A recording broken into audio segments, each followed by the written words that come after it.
This is They Create Worlds, episode 177, The Intellivision, part 1.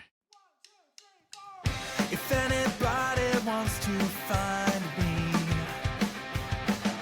I'll be in the last place you would look. In a place where people used to be, a land that's called reality. You'll find me there. Welcome to They Create Worlds. I'm Jeffrey, and I'm joined by my co-host, Alex. Hello. I haven't had enough to drink yet because this episode goes out before midnight, technically, in the United States. But I will soon. My wife will insist on it. Before we begin that horrible road into disaster, we want to see a different place go into disaster.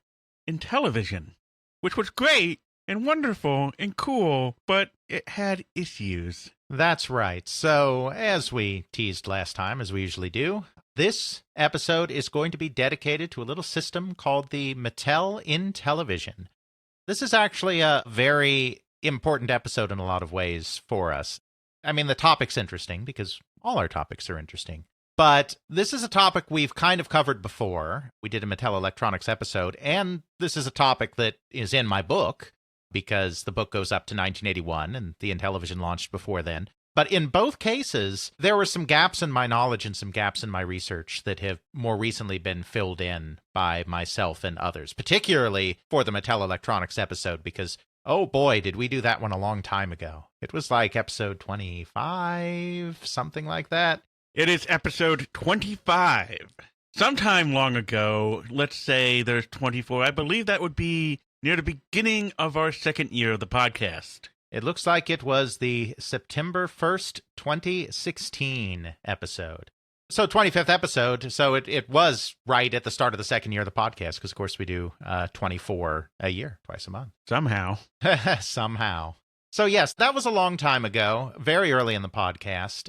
My knowledge of video game history, our knowledge of video game history has only grown since then, and the sophistication of our episodes have only grown since then as well, as we've really kind of figured out our pattern and our little niche in doing these deep dives into specific topics while trying to place them in the context of their times and the larger history of video games, the entertainment industry, very occasionally society, though we're not social historians generally. We're in a very different place now than we were then in a lot of ways, and that episode really doesn't hold up in the same way anymore. Now, we don't like to repeat ourselves. We don't do, like, special edition replacement episodes, so this isn't the one where we do Mattel Electronics all over again, except we're carrying walkie-talkies instead of shotguns. It's not like that. But what we will do is kind of do a deep dive focus on the Intellivision itself rather than Mattel Electronics more generally. We'll have a lot of new information, and even some more new information even than my book. I mean, the book, I was in a lot better place in 2019 than I was in 2016 on knowledge as well. But with the new research that's been going on in the academic community about the Intellivision, even since my book came out, we've got a lot greater clarity on exactly how the project started, where the ideas came from, how the system was launched, and why Mattel Electronics and the Intellivision ultimately failed during the time period of the great video game crash. Okay, well, we don't really need to go back into the history of Mattel because we know that. It's Barbie. Barbie decided to make a video game. Where do we want to really pick up this thread here? Do we want to start from a little bit before the inception of the Intellivision, a little bit after it launched? We'll do the whole history of it. The whole history of it is tied up in the whole history of Mattel Electronics, so we do have to talk about that a little bit. But yes, we absolutely won't go over the entire history of Mattel again. What we will do, though, is set the scene for when these ideas were first being considered in about 1975. As I believe we talked about in our Mattel Electronics episode, Mattel was kind of at a crossroads in the middle of the 70s, because throughout kind of the preceding half-decade, from the late 1960s to the early 1970s, they had undergone a massive expansion. They had begun conglomerizing. This was still kind of the era when conglomerizing was very sexy, where you buy into businesses that are outside of your core business area, businesses that don't necessarily have synergies with each other. They're just businesses that you're buying so you can be in all sorts of different things. The way stock market regulation and whatnot worked back then made this particularly appealing. Then there were changes in laws and regulations that made it less appealing. We're not here to do a history of conglomerates, but Mattel had bought into pet supplies, playground equipment, publishing, motion pictures. They bought the Ringling Brothers and Barnum and Bailey Circus, which in addition to the circus had also been building a theme park, Circus World in Florida. So they got into theme parks. They were getting into all of these other areas that they framed as being part of their core mission, because they kind of broadened their core mission from just toys to all sorts of products for young people. Kids like and own pets. Kids play on playgrounds. Kids go to the circus and to theme parks. Unlike some conglomerates, they were trying to rationalize a little bit what they were doing, but they were still getting way outside their core competency, which was toys. They did this expansion because they were a public company, and the handlers who founded the company felt under extreme pressure to keep providing a great return on investment to the shareholders. They also started falsifying their earnings reports by booking orders as sales, which you're not allowed to do because the orders haven't been paid for yet, so you haven't actually sold anything yet. This is part of the reason why Atari went kaboom, because they weren't properly accounting for sales and where the money was. Yes. In Atari's cases, there's not necessarily any evidence of illegality, but they were doing some crazy things in the way they were booking things. In Mattel's case, they were actually doing some illegal things. Executives in the company were. They went through a very painful period of losses for several years, as some of their expansion didn't work out, and then they also had this huge mess when their shenanigans came to light. There was an SEC investigation, there were shareholder lawsuits. It was a disaster. It could have been the end of the company, very realistically. It was the end of the handlers. The degree to which the handlers were complicit in some of the manipulation is an open subject. Ruth Handler herself claims that it was people beneath her in the organization that did this, and she herself was not aware of the financial manipulations, which could be true. I'm just saying it's murky. But the SEC did force the handlers out of the company. I mean, they were forced out. They were found by the SEC to, at the very least, should have known what was going on. If they weren't complicit in it, they at least had gross incompetence. Exactly. So the handlers were forced out of the company. These were the founders of the company, the drivers of the company, particularly Ruth, who was more the business person. Elliot, her husband, was more the technical guy, and Ruth was the businesswoman. They were forced out of the company. The company was not doing well. They were in real crisis. So this caused a lot of soul-searching within the company, and it caused them to expand their executive base in new ways. Now, Mattel had always been a pioneer in the toy industry in being a really modern, up-to-date, well-run business. Ruth Handler was one of the pioneers of doing accurate forecasting in the toy industry, which the toy industry didn't really bother with before. She would actually hire people to go out and count inventory on the shelves, largely out-of-work teachers, apparently. This is according to Tom Kalinske, the later Sega president, but who was also, he got his start at Mattel.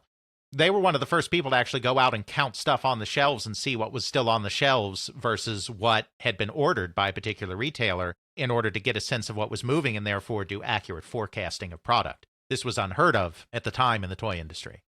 They were also very early into market research and focus groups. They were also incredibly early into having advanced R&D operations.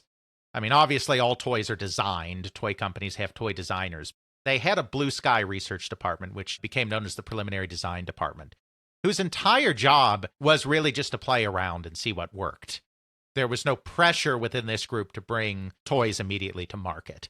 They had other design teams responsible for that. This was really a blue sky research group. This blue sky research group hired several people that were adept with electronics, because electronic toys were starting to become more and more of a thing as the 1960s progressed. Now, we are talking about toys here. We're talking about toy cars or toy planes or whatnot that have some simple electronic components, not necessarily fully electronic, but, little electronic pieces to them. So there were design people within the preliminary design group that had some understanding of electronics. So that's one side of it. That's something that even existed before the handlers left. The other thing is, after the handlers left, there was a new CEO of the company, Art Speer, who was an MIT-educated engineer. He had come in to run operations for the company. He wasn't coming in to be the president and CEO, but as the scandal engulfed more and more of the company, he ended up in that position. One thing that Art Speer did, and Ray Wagner, who was the president of Mattel Toys underneath him, one thing that they really did in this time period when things were in crisis is they knew that to get back on their feet, they were going to have to push Mattel into areas that Mattel had not been in before. Obviously, Mattel was very, very successful in dolls. They had Barbie. They had Hot Wheels, which had suffered a bit of a slump in the early 1970s, but was still a powerful brand in its own right. They were doing well in dolls, and they were doing well in, toy cars and that kind of thing. They didn't necessarily do as well in games, and obviously we're not talking electronic games here. We're talking even board games. There were areas they didn't do as well in. So they started bringing in new marketing executives from outside the toy industry that were experienced brand managers from other areas of business. People from food products, especially, because food products is one of the areas that had really gotten good into brand management, which is the idea that you create these specific dedicated lines of things, and then you have people that are responsible for managing that brand end to end. They oversee the R&D, they oversee the marketing, they oversee everything. This paradigm was created by Procter & Gamble, the Cincinnati conglomerate that really pioneered brand management. Because, of course, if you go into the grocery store or, a pharmacy or whatever, you'd be like, there's no such thing as a Procter & Gamble consumer product. I don't see the name Procter & Gamble on anything. Yes, that's true. But what you do see is Tide detergent. You see Pampers diapers. You see Downy fabric softener. You see Bounty paper towels. You see Gillette razors. These are all Procter & Gamble products. Some of them are products that Procter & Gamble itself originated. Others of them used to be independent brands or companies, and then Procter & Gamble later bought them. Either way, they're the company that came up with this idea of brand management, where it's not so much the company that matters, it's the individual product line, and you put executives in charge of those product lines and have them grow those brands, and by growing your brands, you grow the company.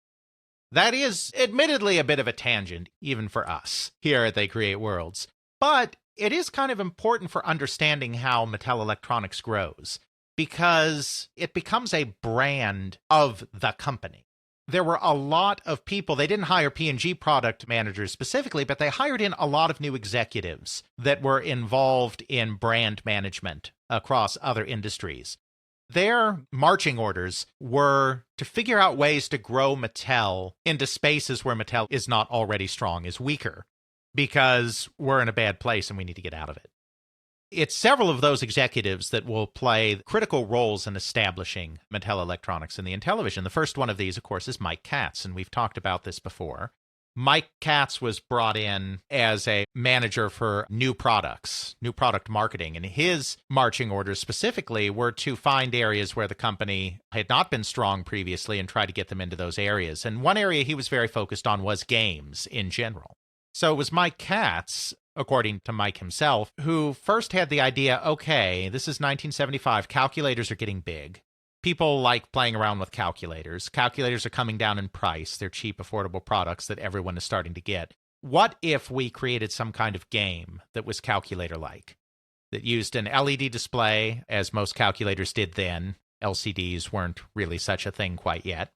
Used LED lights and calculator-style buttons and calculator kind of form factor, except it's some kind of game. He brought that up at a brainstorming session with preliminary design people, this advanced R&D group at Mattel. Richard Chang, one of the main directors in preliminary design, said, yeah, we'll try to do that. I know I'm talking about the handheld products, but the interesting thing, and this is something we didn't really know the last time we did the Mattel Electronics episode, and it's not even something I really know when I did the book.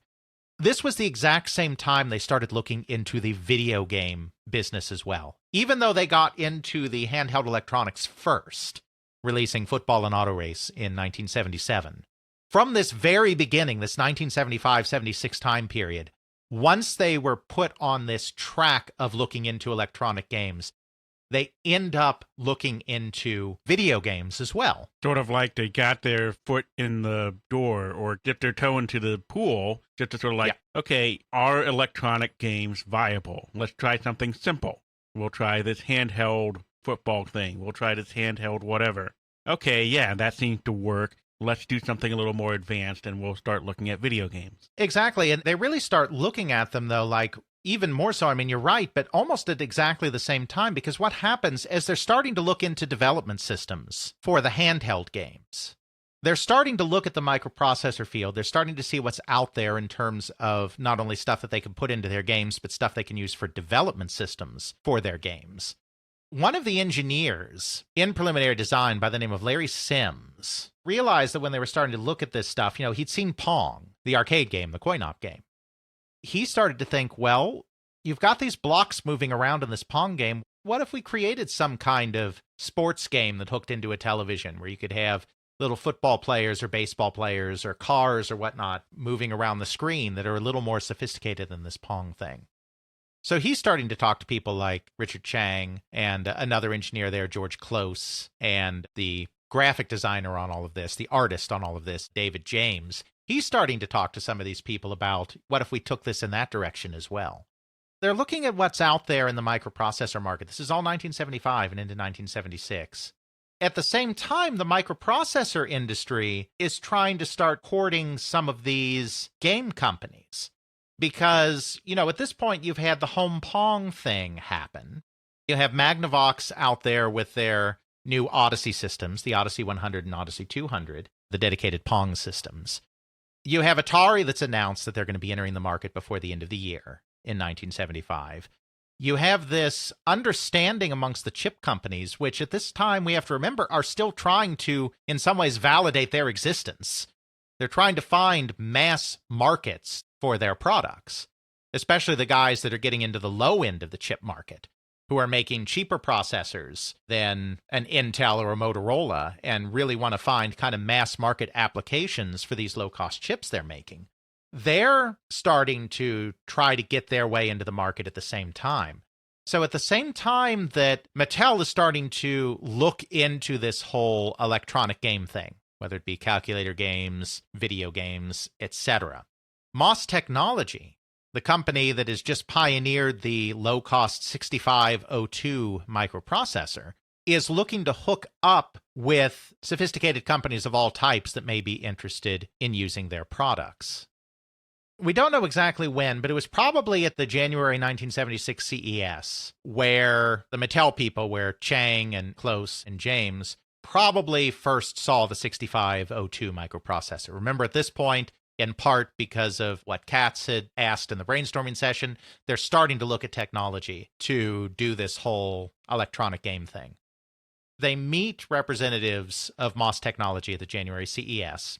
Of course, they have their 6502, their low-cost chip, and they have a development system that they're putting together for that too, the Chem1 board, which we've talked about.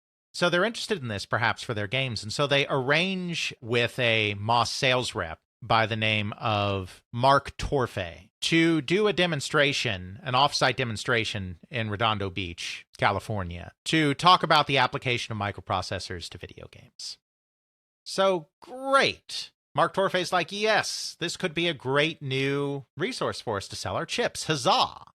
Just one problem. How do you use a microprocessor to make a video game? Because remember, we're at the beginning of all of this. This is new to everybody. I mean, this is right in the period of time when programmable systems are just becoming a thing. Fairchild is still a few months away from signing its licensing deal with Alpex to use their technology in the Channel F.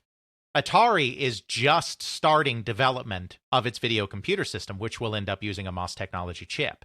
This is all new. It's not like MOS Technology itself has something ready to go. Like in the case of companies like Fairchild and Atari, these were tech companies that didn't need MOS Technology to show them how to do an electronic video game kind of thing. They were already working on that part. They were already figuring out that part. They just needed to know if the chip would have the specifications they needed in order to do what they wanted to do. Mattel, yes, people like Chang and Close know a little bit about electronics, but they're not video game engineers in the same sense. So they're looking for a true demonstration. They want something thrown together. They don't just want the chip to plug it into what they're working on and see if it works together. They need a full-fledged demonstration of this to kind of get a feel for it. Torfey and the people at Moss don't really have anything on hand to be able to do that. This is where one of the other very, very important individuals in this entire story of the Intellivision comes in, and that's a gentleman by the name of Glenn Hightower. Hightower was a graduate of Caltech, California Institute of Technology, a very well-regarded research institution, research university in Pasadena, California. So again, we didn't say this, but Mattel is in Southern California. Caltech is probably the premier technical school in California in Southern California, as opposed to Berkeley and Stanford and all of these Bay Area Silicon Valley schools. So we've got a connection there. Glenn Hightower is one of the first people that is really getting in good with this whole microprocessor thing. And in fact, he was teaching courses at Caltech on microprocessor design. In order to teach his course, he needed some cheap microprocessors for his students to be able to see. So he connected with Moss Technology to get processors. And Torfey, because he was the regional rep, Torfey had provided him some microprocessors and basically said, in one day, and this day may never come, I may ask you to provide me with a favor as part of this. Now that Torfey had to do this demonstration, he called in this favor with Hightower and had Hightower put together a little demo system using a terminal and a monitor and some circuitry that would allow him to demonstrate what a video game using a Moss Technology processor might look like. Just a really simple thing that could create little moving objects like ships or bullets or something to demonstrate to the Mattel executives in early 1976. Now, the other thing that Glenn Hightower had going on at this time was a very interesting contracting firm by the name of APH, which he had founded with a fellow Caltech alum, John Denker, in 1975. What APH did is it was a subcontractor in the field of electronic design, which, is a kind of standard thing. But what made them kind of stand out is what they would do is they would actually hire Caltech students because they were alumni. They had close ties with the university still. Caltech, very interestingly, has a house system, very similar to British universities like Oxford or Hogwarts, if you want to go, which has a house system which is based on British house systems. They had a house system, so just like at Hogwarts, you're associating mostly with your Gryffindors or your Ravenclaws or whatever, you actually had a house that you were in at Caltech, which was very unusual for an American institution. But what it meant is you forged particularly close ties with those students that were in your house. Even after they graduated, Hightower and Denker had a lot of close ties within the university. So what they did is they started hiring students to work for their firm, APH, which was named that because Caltech, they came out of applied physics. Caltech had a very fine applied physics department, so APH was applied physics, just shortened. Then they would connect the skills of these students with area companies that needed their expertise in electronics and work as a contractor on projects. Hightower does this demonstration, which gets them even more excited and starting thinking about video games, but it also introduces Mattel to this APH organization that can provide some of the expertise in electronics that Mattel itself doesn't have. Because even though they've done toys that have incorporated a small amount of electronic elements in them, most of their engineers that they have are mechanical. At this time, you did not need a lot of electronics expertise in a toy company to make toys.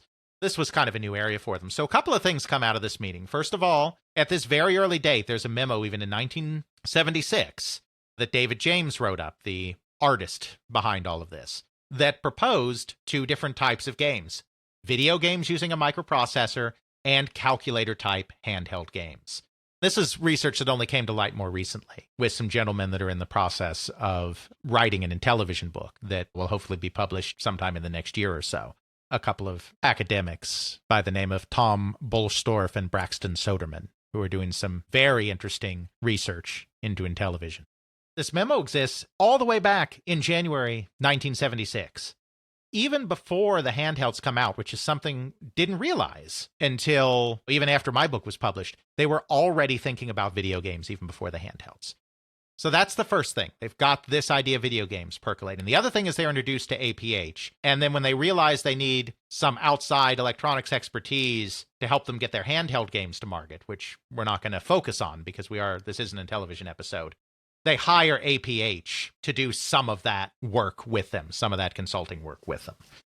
That's kind of where things stood at that very early point. Now, they quickly latched onto the handheld calculator-style games as their first method to go to market. They were easier to develop. They were more toy-like. Even though they're fully electronic, they feel more like a traditional toy in terms of size and price point and all of this than a video game system would. Upper management is a little leery about this whole electronic thing, and they're more comfortable with the idea of these handhelds. So they push the video game thing aside for the moment. They're not forgetting about it. But they push it aside for the moment and focus on these handheld electronics, which we talk about some in our Mattel Electronics episode. We won't talk about them again here. Once again, this new avenue of these electronic games, these handheld games, was being driven by this new group of executives. Mike Katz, according to him, was offered the opportunity to take control of this and declined. He wanted to stay within the toy part of the company. So it was another executive that was also charged with moving the company into new product areas that ended up taking control by the name of Ed Krakauer. He had joined in fall 1976, Mattel, again part of this wave of new executives, as the VP of New Business Development. He came also out of the food products industry. He had been Vice President of Consumer Products Marketing for Hunt Wesson, the food products company. In February 1977, he became the first head of what became Mattel Electronics. At this point, Mattel Electronics was merely a marketing unit inside of Mattel Toys. They recognized that this was something distinct from what they were doing, and they wanted to put a new brand behind it. So they came up with the Mattel Electronics name, the Mattel Electronics labeling on their first handheld products, and Krakauer was running this group, but they remained within Mattel Toys, just to kind of get the corporate shenanigan things figured out, because this is always complicated. As I said, Mattel had diversified over time, so you had Mattel Inc. This was the original company, but, they were in all these other areas. They'd bought Ringling Brothers, they'd bought Western Publishing, they were doing all of these other things. So Art Speer was in charge of Mattel Inc. Mattel Toys was a subsidiary of Mattel Inc. And this was headed by Ray Wagner, who ran all of their toy stuff. Mattel Toys was divided into two divisions, Mattel Toys USA and Mattel Toys International, the purposes of which I shouldn't have to explain. Mattel Electronics at this point is part of Mattel Toys, presumably Mattel Toys USA.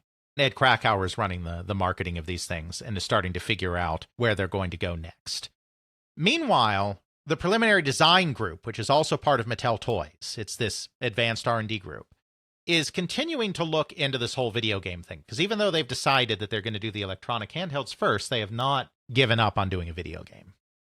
In April 1977, they hire a new individual by the name of David Chandler into the preliminary design group.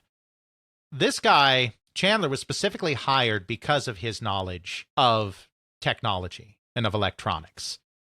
He has a Doctor of Science degree, so he's Dr. David Chandler, from the Carnegie Institute of Technology. Very fine Eastern school. It's Carnegie Mellon today because they merged with another institution to form Carnegie Mellon, but at this time they were still the Carnegie Institute of Technology. Very fine school in Pittsburgh. In electrical engineering. Doctor of Science in Electrical Engineering. So this guy really knows what he's doing. He had been working on guided missiles before this at North American Aviation. He worked on the guidance system of the Minuteman intercontinental ballistic missiles. This guy was way overqualified for working at a toy company, but that's Mattel for you, and that's important to Mattel. If Mattel's going to get into something, they're going to get into it in a sophisticated way. They're not just going to scrape the bottom of the barrel for anyone that they can happen to find. They're going out and getting the best. And of course, at this time, there's no video game industry, right? I mean, there's barely a video game industry. Video game industry only started in 1971 with Computer Space. Or I should say, as we always do, the video game industries, because there really wasn't one all-encompassing video game industry yet. So if you're getting the best of the best in electrical engineering to do your video games, you're not going to other companies to poach their video game designers because there just aren't that many of them. So you have to go to places like defense contractors with David Chandler or academic consultants like Glenn Hightower and his APH. That's where you go to get the top talent. You can't poach top video game talent. It doesn't exist. So they bring in Dr. David Chandler in April 1977, and they put him in charge of continuing the explorations into doing a video game system, which the company is still very much interested in trying to do at this point. By 1977, video games are only getting more popular. The home Pong thing had a great year in 1976. As we know, spoiler alert, 1977 won't be nearly as great, but 76 was on fire. It feels like the sky's the limit, and Mattel is still very interested in getting in, and they're excited at the idea of doing a programmable system. They don't want to be a Me Too following in this dedicated console market. They want to look into this microprocessor-based video game system, the kind of thing that Fairchild has already released by 1977, and Atari is just on the cusp of releasing. They'd release in August, September, and we're talking April here. They bring in Chandler, and he kind of takes charge of this. He starts evaluating several chipsets. Of course, they've been talking to MOS Technology some. The one that they're really interested in is one from National Semiconductor. National Semiconductor is making a really big push into the video game industry. They had done a Pong on a chip, and they were starting to push a programmable chipset as well. Because we have to remember, just to back up a bit, something about this entire home Pong market that is very important to keep in mind is that a lot of it was driven by toy companies and electronics importers. Companies that didn't have their own internal, for the most part, electronics expertise. So these companies were relying on chip companies like National Semiconductor, like MOS Technology, not only to provide the processor that's at the heart of the system, they're largely relying on these companies to design the system. All of the electronics of the system are really being driven by the chip companies. And then what the consumer companies are doing are figuring out casings and control schemes and all of this other stuff. Now, there are exceptions. Obviously, Atari is doing its own chips in-house. They're creating their own Pong chips. But most of these companies are relying on outside design, and Mattel's doing the same. So National, they're going to National to see not just a microprocessor they can plug into something they have, but also, an entire chipset that can be the basis for their video game system. They really like the National chipset. The problem with it is that it is very expensive, about $46. David Chandler, sadly, is no longer with us. He passed away. He was never really interviewed, but he had a lot of documents, and he actually made these available. Him and his family actually made these available on the internet. So we have some internal Mattel electronics documents from David Chandler that are out there on the internet. So that's how we know some of this stuff. So the National chipset was $46, which, very expensive. So that wasn't great. MOS Technology had a chipset, but the problem with it is that it didn't at this point in time have sprites, what we would now call sprites. No one was calling it those then, but hardware-controlled independent moving objects. It had really nice backgrounds. It had no sprites. And for a home video game system, you need sprites. You need these tiny little clusters of pixels that you can move independently of the background, that you can move around without redrawing the whole screen. Otherwise, you can't make the thing work fast enough for the action games the kids want.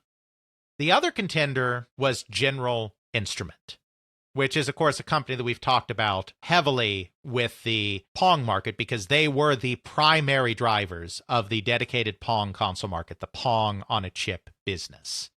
General Instrument was being very aggressive by this point at expanding beyond just Pong chips. They made a whole string of dedicated chips that emulated different game types. They made a chip that did tank. They made a chip that essentially did Seawolf and some of the popular submarine games. They did chips that did driving games. They were making all of these specialty chips that would still be dedicated consoles, but be dedicated to something other than just Pong. They were also working on complete chipsets for a microprocessor-driven video game system. Their chipset was a lot cheaper than National's set. It was only about $25, which was great. The bad thing is there was no graphics RAM. There was no graphics memory. which limited your capability to be able to do interesting custom graphics. That was kind of a problem. Clearly, National and General Instrument were the two primary contenders as far as Chandler was concerned. So they worked with both companies. They worked with National to see if National could create something that was a little cheaper, if they could streamline things again and get the cost down. And they started working with General Instrument to see if General Instrument could add some graphics RAM to their solution. They understood that that would raise the price a little bit, but basically they were looking at something in the middle between the General Instrument 25 no graphics RAM, the National beautiful but $46. And they were working with both companies to try to figure this out. By late August, again, this is according to Chandler's internal documents, so I mean, this is straight from Mattel, this isn't speculation. By late August, they had managed to get National to simplify their chipset and get it down to $33. And they were able to get General Instrument to add some capabilities to their chipset to go to $30. You know, they got each of them to come up and meet in the middle, pretty much. They decided to go with National because even though National was still slightly more expensive at this point, they felt it was the better chipset. That was great, but then the only problem was when they met with National in the fall of 1977, literally to finalize the deal, when they had a meeting with them. The market was very different at this point. It was becoming very clear that the 1977 market was not going to be the same market as the 1976 market had been for video games. National was really taking a beating because they got to market late. They had actually started on this video game thing probably even before GI did. But they had so many delays in getting their Pong on a chip ready that GI beat them to market and then, of course, took the lion's share of the business. So the whole market is starting to go soft. National, in particular, is suffering. As the document itself says, I'll just quote the document directly, handshake meeting became scare Mattel into postponing project meeting. Basically, National Semiconductor said, no, it's all wrong. Get out. It's a trap. Don't do it. And Mattel was like, oh. National fell through. All work on video games was shut down. The handheld games were really, really taking off at this point. 77 was going to be a banner year, it turns out, for the handhelds, and 78 was going to be an even better year. I mean, the handheld thing is really taking off. This is the part of the business that Mattel's toy executives were more comfortable with anyway. Yeah, it was kind of like, let's knock off this video game nonsense. The people at Mattel Electronics were still very, very keen on trying to do this. And so they kept putting pressure on Ray Wagner, president of Mattel Toys, and upper management to try to keep this thing going. They were like, okay, so National's having a problem, fine. But the other company we're working with, General Instrument, they've got a pretty good chipset too, and their people are much more confident about the future state of this business. Ed Krakauer and another executive by the name of Jeffrey Rockless, whom Krakauer had hired into Mattel Toys in late 1976 as director for new business development, who again came out of the food industry. He'd been a marketer for Aurora Products, which was a division of Nabisco. Krakauer and Rockless, who were kind of the primary people marketing the electronic handhelds, really continued to put the pressure on the upper executives to, no, keep this thing going. It's not all doom and gloom like National says. They commissioned a report from General Instrument on their system and on their outlook for the video game industry. The GI report, which came in at the very tail end of 1977, was much more positive on the future outlook of the industry, and Ray Wagner agreed to reconsider at that point and said, okay, fine, I guess they're more bullish on it. Go ahead, do this whole video game thing, I guess. Still not an area they're very comfortable in, and Ed Krakauer said that Art Speer, who was the head of all of Mattel, basically said, okay, if you want to do this video game thing, go and do it, but you're on your own. By which he meant that, you know, if it's successful, great, but if it's a failure, I don't have your back. You are making this decision, and I trust your judgment enough to let you go ahead with this, but you're going to get no support from corporate. You're on your own out there.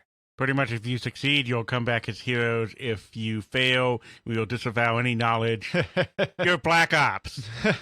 Exactly. So to Speer's credit, he let them do it. But Krakauer definitely, I've interviewed him. So have the Intellivision book people. Krakauer was definitely a little nonplussed by the fact that senior management really hedged their bets. But they did it. They decided to let them go on and do it. I don't want to get too far into the technical side of this at all. The heart of this Mattel system then, that was under development, didn't have a name yet, was going to be a chipset, as we said, from General Instrument. The two main chips that we're talking about here was a 16-bit microprocessor called the CP1610 and the standard television interface chip, or STIC, S-T-I-C, which was going to be the main graphics chip. Now, the CP1610 was a little weird. It was 16-bit, but the bus was only 10-bit. It was the first video game system to have a 16-bit processor, but it did not take full advantage of that 16-bit processor because the bus was only 10 bits. So why bother? I'm sure there are good technical reasons. There may be bad technical reasons for all I know, too. I'm sure there are technical reasons why they decided to go that route. But yes, the graphics chip was really quite a step up. I mean, the processor, even with just a 10-bit bus, was very much a step up from some of the 8-bit stuff that, like, Atari was using. The STIC was a real step up from the competition. Because we may recall the Atari VCS was capable of a very low-resolution background that was just very blocky and was essentially, I think, monochrome when you used it, on the screen. And it was drawn in two halves, so the two halves of the screen either had to be identical to each other or mirror each other. Very low resolution, very inflexible, very clunky because they were trying to save on cost. Then it had 5 sprites. Again, they didn't call them sprites back then, but it had 5 sprites that you could then use on the screen to move around. Well, the STIC was capable of doing tiled backgrounds at a resolution of 159 by 96, which meant that each individual square of your graphics could be a different color, unlike the Atari VCS.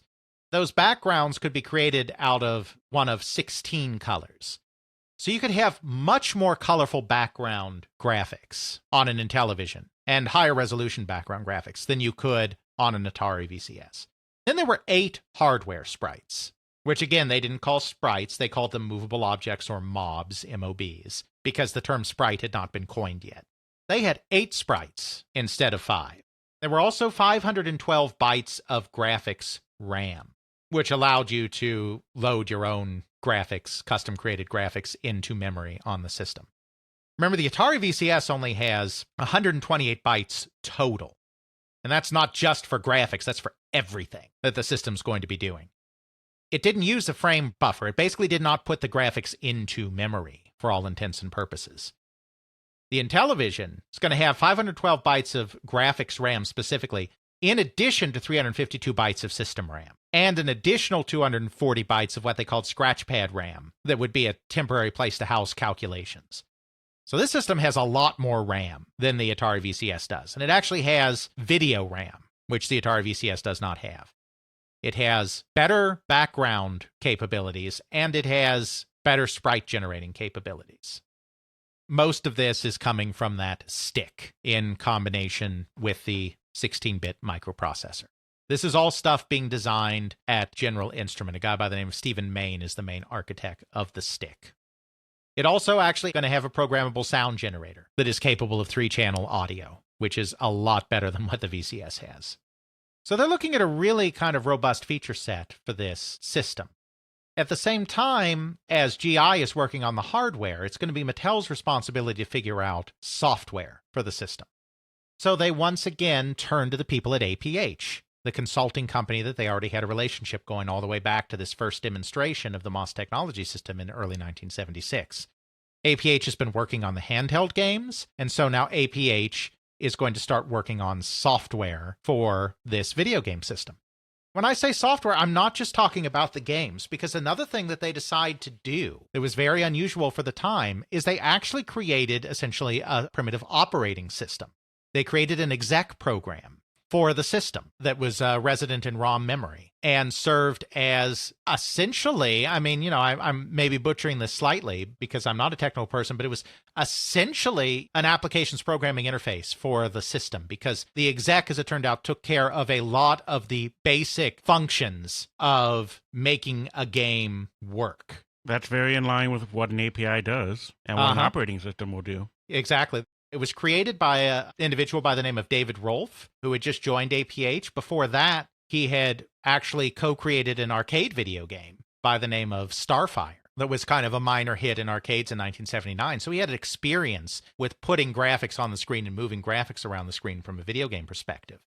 He created a series of routines within the exec that did basic object movement, did basic sound and music. It managed the loading graphics from RAM. So a lot of the very basic ways that a game software had to interact with the system were handled by the exec, which made it simpler in some ways for the programmer to make the game. Now, it also locks you in a little bit, right? It turns out one of the things that the Atari VCS is great for is its flexibility. Even though it's an incredibly primitive system, the fact that nothing is defined in the hardware means that if you're a really creative programmer, you can do anything you want in software within reason. It's still only a system with 128 bytes of RAM. At the end of the day, there's only so much you can do, but how you get there is entirely up to you. It's very similar to some of the more recent consoles. Think of the PlayStation and how it locks you into a certain way of doing things. And it was only by doing things outside of the API that they were able to make the PlayStation do things that it couldn't do.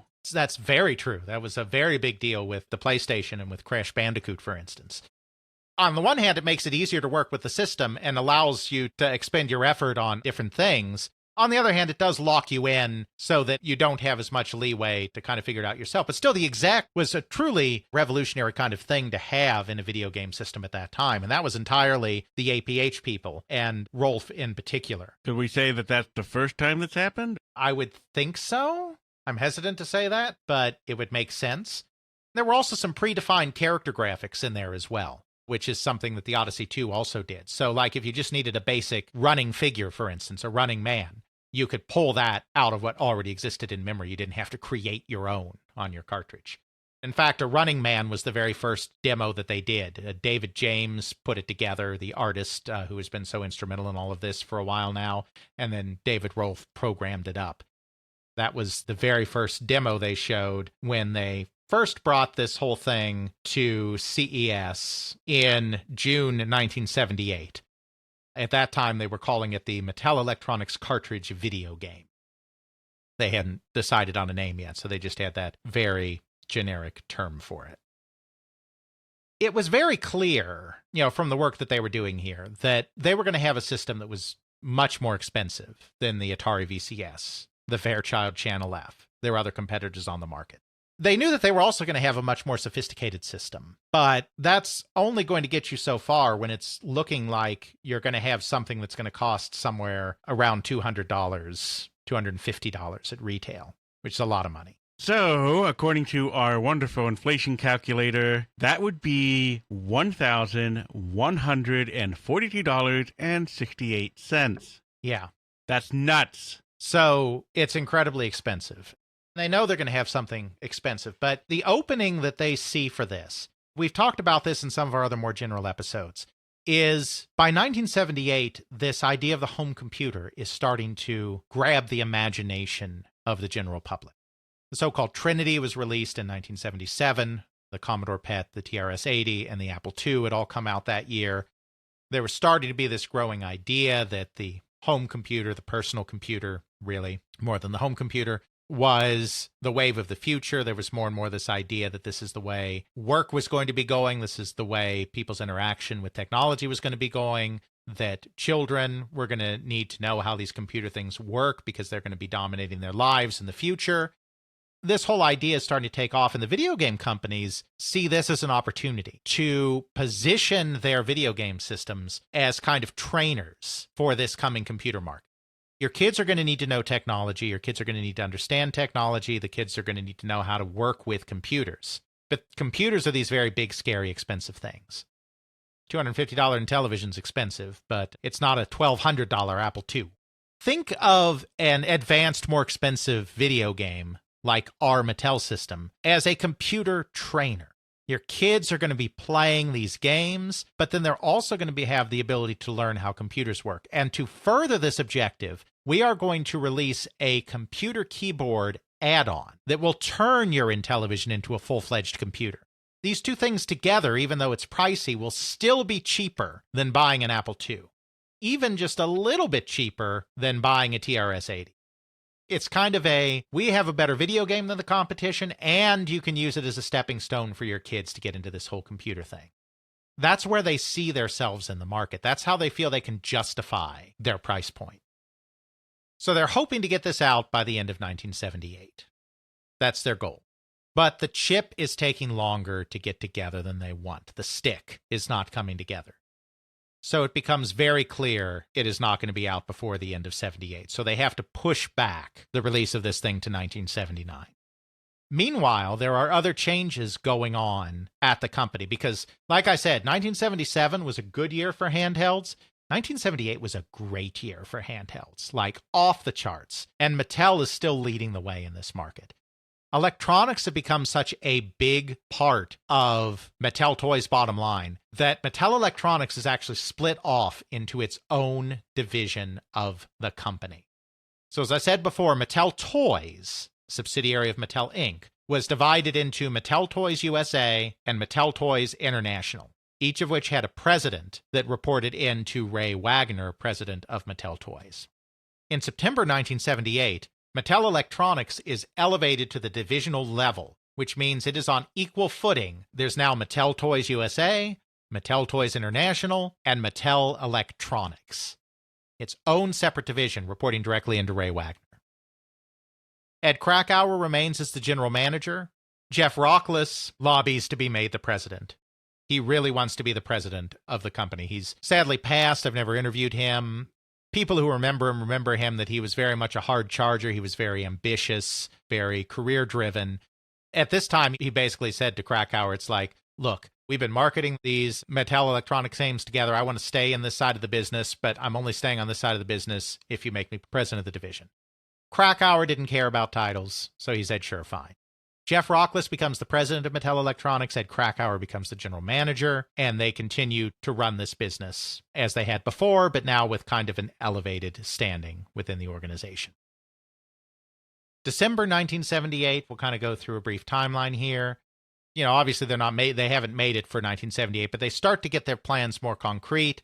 They say that they're planning to retail the console for $230 and that they would have a keyboard add-on that would turn the system into an entry-level computer for about another $270 so that the entire package would cost $500.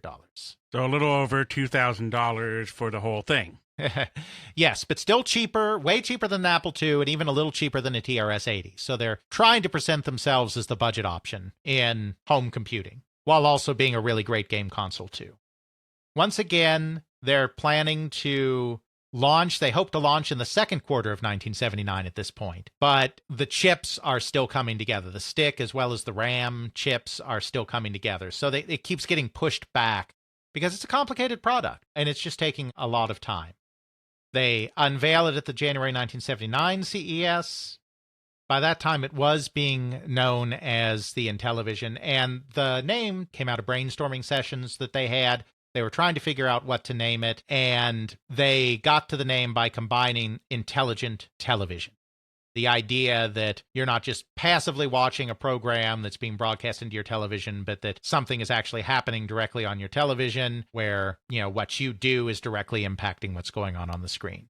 It was a brainstorming session. Don't know who exactly came up with it, but intelligent television, Intellivision. Once again, they're not able to meet that second quarter 1979. They have to push it back again. They unveil it at the January CES. The June CES, they announced that it's actually going to have to be $250. They'd been hoping to retail for $230. Now they're saying $250. It's also when they officially announced the manufacturer of the device, because the other thing is that Mattel doesn't have any experience designing this stuff, which is why they have GI doing the hardware, APH doing the software. They also have no experience manufacturing this stuff. Mattel has always been a company that did its own manufacturing. They did not rely on contract manufacturers. In fact, they did do their own manufacturing on the handhelds.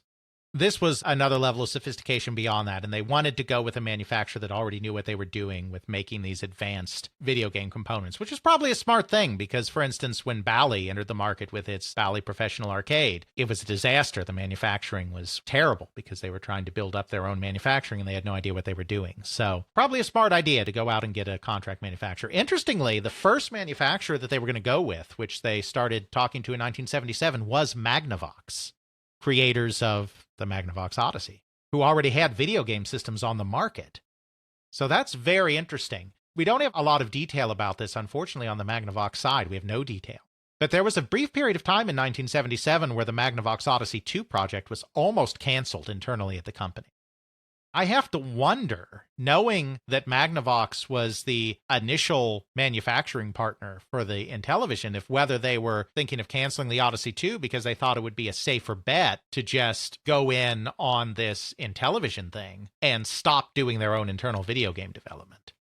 But the Odyssey 2 project lurches on, and eventually Magnavox decides not to manufacture the Intellivision, presumably because they do decide to go all in on their Odyssey 2, and they can't be manufacturing a competitor's console when they're putting out their own console. After that, they approach a lot of companies, and they end up going with GTE Sylvania as their manufacturer. Big name in the television manufacturing business. So at the June CES, they announced that GT Sylvania will be manufacturing the system and will be releasing the system under its own name as well as under the Mattel name. That was one of the stipulations they had. They wanted to be able to release under their own name as well. At that time, they were hoping to start delivering the systems in August. Well, we know where this is going. It's going the same place this has always gone. Next, they delayed production to September 1979. Then in October, still no console, October, they said, okay, it's really, really ready this time. And bad news, guys, it's going to be $275. It's gone from $230 to $250 to $275. We're going to do test markets that are going to be starting any day now in New York, Chicago, Los Angeles, San Francisco, Philadelphia, Baltimore, and Washington, D.C. Well, in November, they had to announce again that that wasn't happening. The chips are finally done. A lot of this was just getting those chips done. The chips are finally done, but they haven't been able to manufacture enough yet. Things with Sylvania have not been going well. The manufacturing has been difficult. They don't have enough systems to do this test market launch that they had been hoping to do. At that point, it's a little unclear exactly how the test market went. They did do a test market in 1979. Mattel itself did a test market in the city of Fresno, California, primarily through a local department store called Gottschalk's, but they also had them in the local Sears in Fresno and some of the other department stores in Fresno. You might think Fresno, that's kind of a weird place to just randomly have a test market, though it actually wasn't all that random. Back in the day, when you did a test market, what you really wanted to do was choose a community that was large enough that you could sell through some systems there, but was still kind of isolated from the rest of the country because you really didn't want a lot of people coming in from out of town and buying into your test market, because that wouldn't give you a true idea of how it's going to perform. Because those people in a normal market would just buy it at their local stores. They wouldn't drive to your test market, so it's kind of distorting your data. So Fresno was actually a very common test market city in those days, because it was kind of isolated in Southern California. They're closer to the mountains, but it still had a decent-sized population, so you could get a good read on it.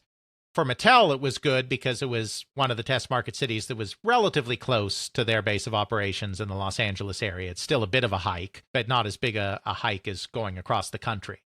So they chose Fresno. They chose Gottschalk's. Gottschalk's was willing to work with them on inventory amounts because they basically told them, we can't guarantee you how much inventory we're going to be able to give you, because we're having manufacturing problems and we just don't know what we're going to have.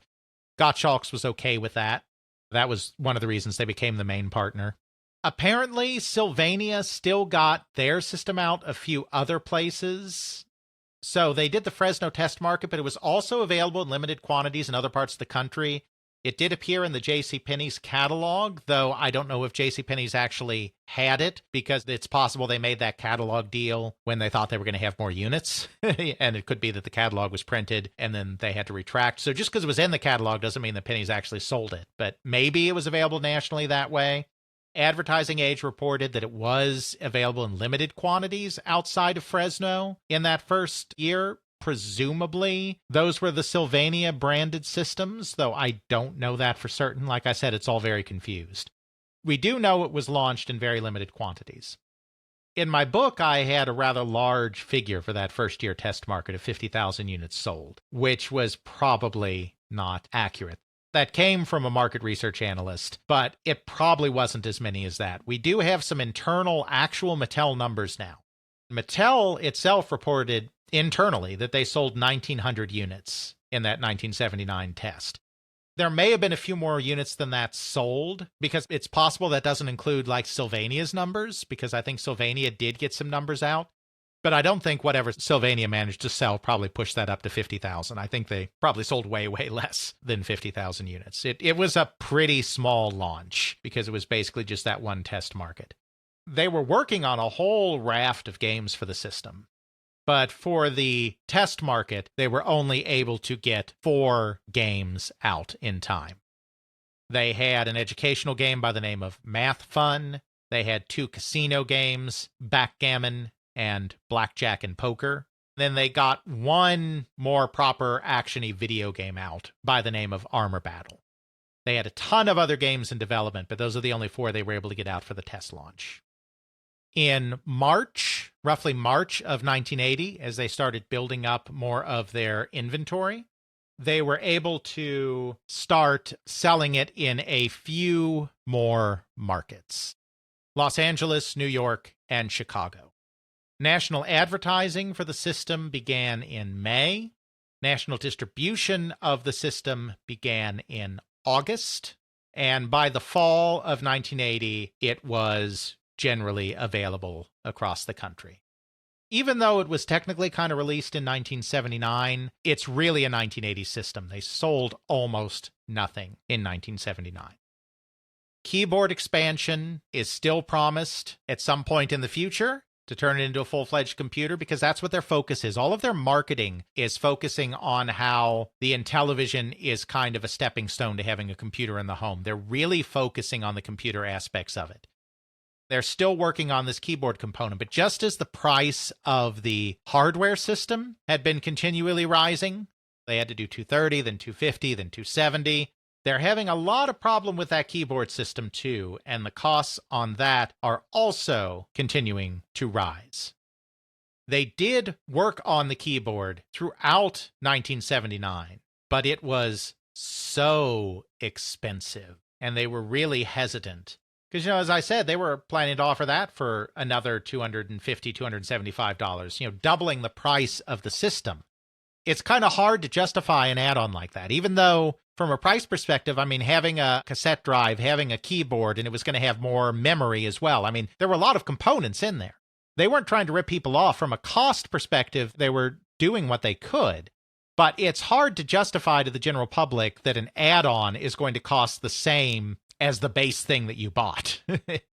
Certainly. That's a real hard sell. Imagine if you went to buy a PlayStation 5 and it could buy our $600 add-on peripheral to add extra PlayStation 5 capability and fun for you, the gamer. Most people are going to be like, no. Yep. They had initially announced this would all be available together, and by December 1979, when they're in the middle of their test market for the base system, they have a working unit. They've been testing it for several months, and they had a working unit. But then they decided that they had to redo the internal architecture, presumably as they're continuing to try to keep costs and everything under control. They have to shelve it. It's going to be like a whole nother year before this thing is ready to go.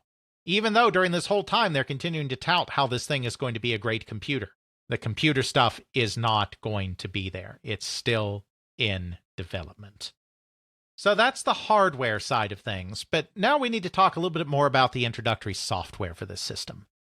Mattel, unlike, say, Atari, they're not a coin-op company. They're not an electronic games company. They haven't been involved in this space, and they're really not that interested in going in that same direction. They're not going to the arcade for inspiration primarily.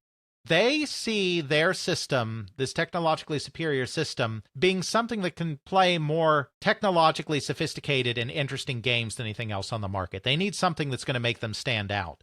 So they're not looking to do a Pong game on the system like Atari does. they're really looking to do more sophisticated sports games primarily because they see a real hole in the market there. This is kind of more in line with what toy companies are kind of comfortable with anyway, because there have been various baseball and football toy games throughout time. So it just kind of makes sense. They can do better backgrounds, they can display more characters. So they really put an emphasis on sports games in their initial set of cartridges that are available by the end of 1980. They had the 4 games in 1979, which I think for the most part were just the games that were the simplest for them to get together. At this time, you always had to have educational games, so they had this math fun game. At the time, there was still this idea that video games were new. We have to justify them in a lot of different ways. And so one of the ways they tried to justify video games was, look, there's an educational component too. They had the math fun game, which I'm sure was pretty easy to put together. Then they had their 2 casino games, backgammon and blackjack and poker. I mean, backgammon's a board game, but they were still kind of thinking of it as kind of a casino game kind of thing. And of course, blackjack and poker, obviously, casino games. Again, this was about the broad-based marketing that you tried to do with consoles at the time. The idea was you would have the action games that the kids want. You would have casino games and primitive board games and whatnot that were a little more slower paced, in some cases a little more cerebral, and would be things that the adults would be more likely to play, or maybe in the case of a board game, maybe an adult and a child would play together.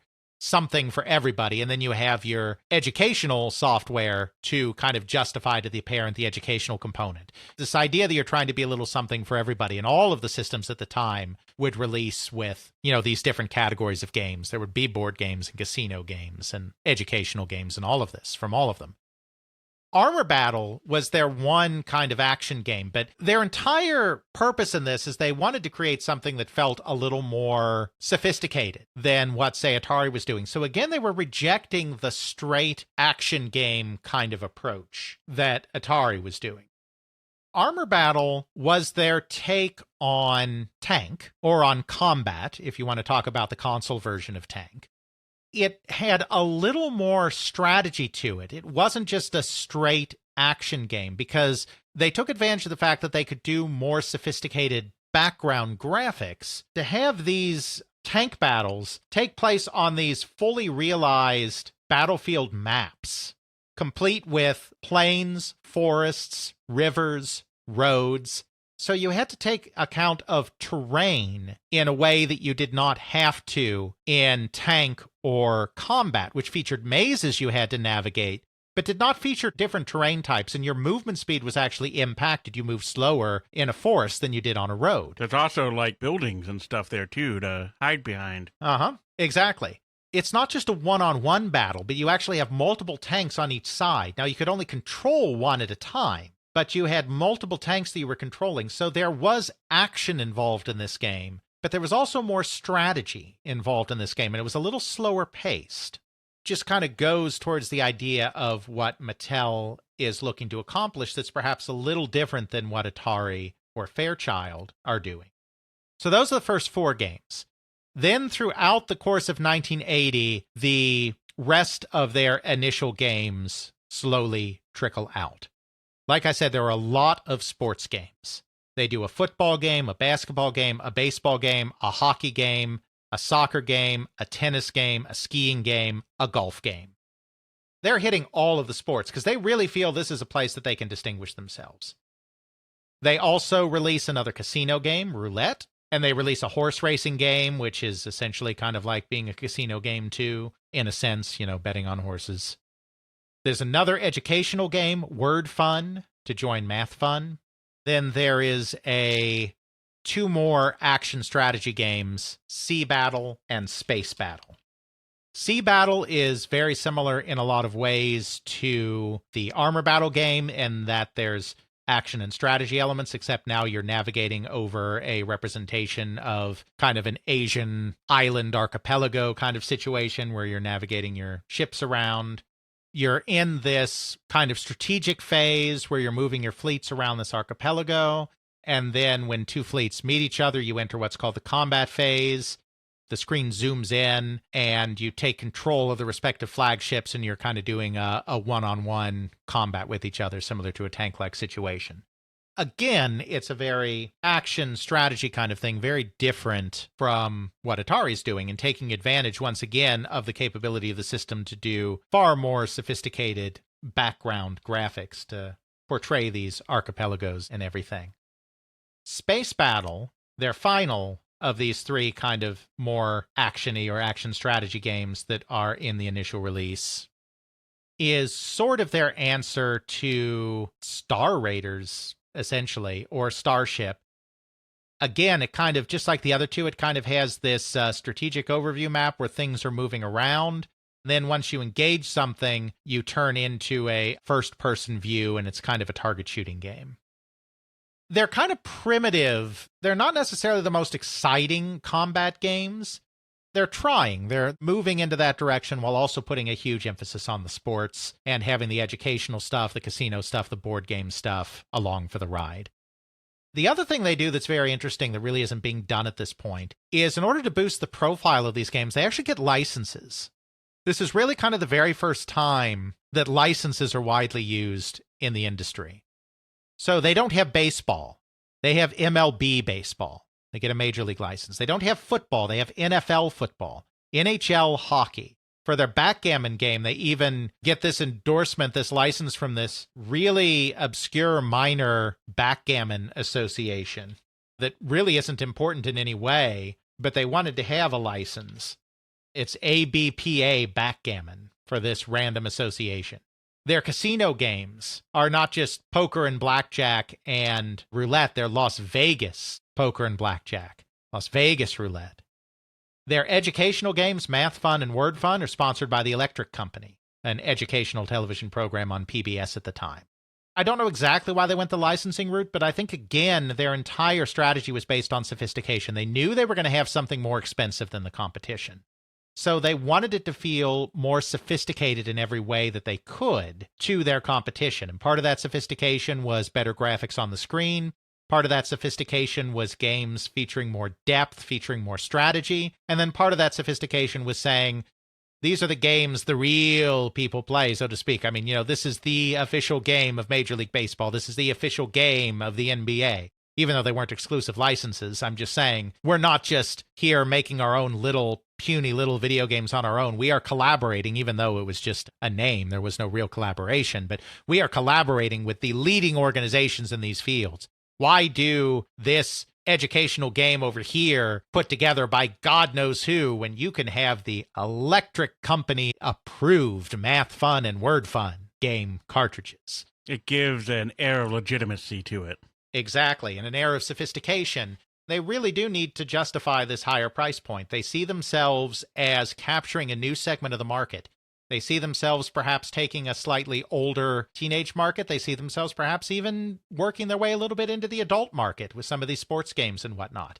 They're trying to tap into markets that they don't feel their competition has already hit, and they're trying to tap into markets that they feel will allow them to justify their higher price, which is necessary to have the more sophisticated graphics and gameplay. So this kind of all rolls together. And then lurking in the background of all of this is this idea that, oh, by the way, computers are coming.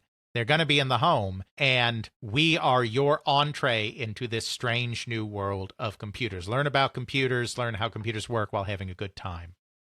Of course, with all of these sophisticated steps, their controller also has to be more sophisticated as well. The Atari VCS, it comes with two controllers. It comes with a paddle controller to play Pong games, which is just spinning a dial around, and it comes with a joystick that is one joystick and one button. That kind of control is not going to be enough to do all of these things because you're controlling these multiple units, these multiple tanks, these multiple naval flotillas, multiple players in team sports like hockey and baseball and football.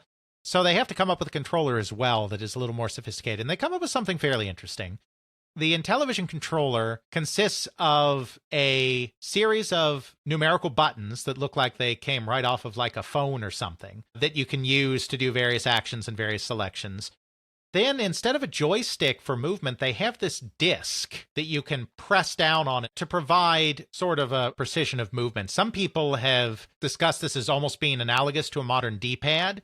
I guess in some ways it kind of is. It's definitely a clunkier way of doing it than the D-pad is. But it is the idea that instead of using a joystick that you're moving around, you press on this circle in the direction you want to move in order to be able to do it. And it did allow for movement in 16 different directions, which is kind of interesting. Then there were also some side buttons as well that allow for differing functionality. Even though there were buttons on both sides of the controller, the buttons on each side were identical. They just put them on each side of the controller so that left-handed and right-handed players would both have a comfortable A and B button to use with their trigger finger. It has a lot of controls, which can be kind of complicated, and what they actually did is they actually created overlays for the system controller for individual games that would give shorthand shortcuts for which buttons were used for which functions in those particular games. Just like the Magnavox Odyssey, the original Odyssey shipped with overlays for your television screen, and television games also shipped with overlays.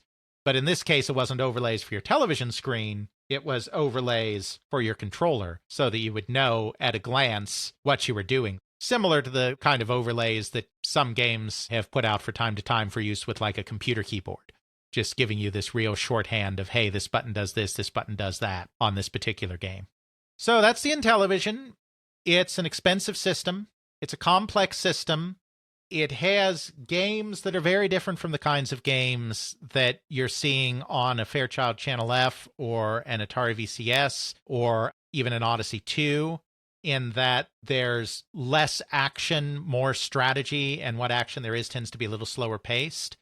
It's a system that's a little bit out of time and out of place by the time it releases. In 1978, if that had all come out, that would be pretty revolutionary. That was the year when home computer fever was starting to manifest, or personal computer fever was starting to manifest.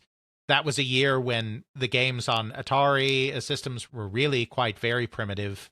That was a year when action games in the arcade were still not too impressive, so moving in a direction of doing these more interesting things like baseball and these strategic battles like Armor Battle, would probably seem like a good idea.